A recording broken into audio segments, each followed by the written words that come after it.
নমস্কার, কেমন আছো তোমরা সবাই? আশা করি সবাই খুব ভালো আছো, সুস্থ আছো। আমার একটা নতুন ভিডিওতে তোমাদের সকলকে স্বাগত। আর এই যে এটা কিনেছিলাম একটা মেলা থেকে, তোমাদের সাথে আর শেয়ার করা হয়নি। মেলার ভিডিওটা তোমাদের সাথে আর শেয়ার করা হয়নি, তবে খুব তাড়াতাড়ি এডিট করে তোমাদের সাথে সেটাও শেয়ার করে দেব।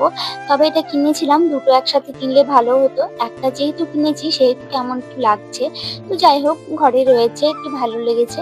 আর যদি কখনো অন্য কোথাও মেলাতে যাই তাহলে সেটা দেখতে পেলে আবার নিয়ে আর চলে যারা আসবো। হাউস ওয়াইফ আছো তাদেরকে বলছি, প্লিজ এই গরমে যতটা তাড়াতাড়ি সম্ভব সকাল সকাল উঠে সমস্ত কাজ-বাজ সেরে নিয়ে একটু রেস্ট করে নেওয়া ভালো। কারণ এত গরম পড়েছে কদিন ধরে।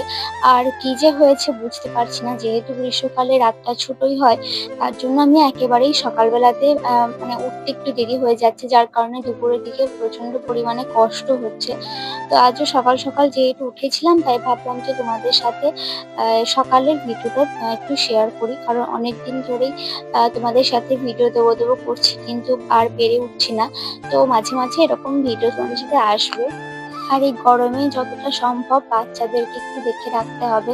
প্রচন্ড পরিমাণে জল খেতে হবে নিজেদেরকেও, আর বাচ্চাদেরকেও একটু প্রচন্ড পরিমাণে জল, ওআরএস এই সমস্ত কিছু দিতে হবে। কারণ মাম্মামের না রিসেন্টলি প্রচন্ড পরিমাণে শরীরটা খারাপ হয়ে গেছিল। প্রচন্ড পরিমাণে পেট খারাপের মতন হয়েছিল, পেট গরমের মতো হয়েছিল।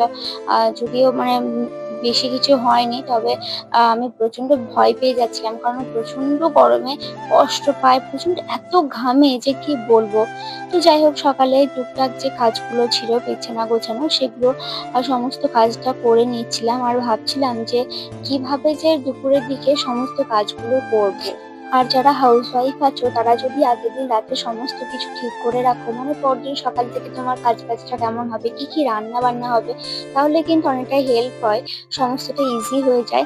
আমার কিন্তু এতটা কিছু ধারণা প্রথম দিকে ছিল না। যেহেতু অভিজ্ঞতা বাড়ার সঙ্গে সঙ্গে আমারও মানে সবকিছুর অভিজ্ঞতা বেড়েছে আর কি, সমস্ত কিছু চিন্তা ভাবনাগুলো বেড়েছে। তো সমস্ত কাজ বাজ করে নেওয়ার পরে শাশুড়ি মা দিয়েছিল একটু কাপড়, সেগুলোকে মেলে নিয়েছিলাম। তারপরে তোমাদের সাথে আর সেভাবে ভিডিও করা হয়নি। একেবারে স্নান করে নিয়েছি, তারপর সন্ধ্যেবেলা একটা জায়গায় যাওয়ার ছিল, সেখানে গেছিলাম। তো ভিডিওটা এই পর্যন্ত। ভালো লাগলে প্লিজ লাইক করে দিও, কমেন্ট করে দিও, আর আমার চ্যানেলটিকে সাবস্ক্রাইব করে দিও। ওকে, বাই।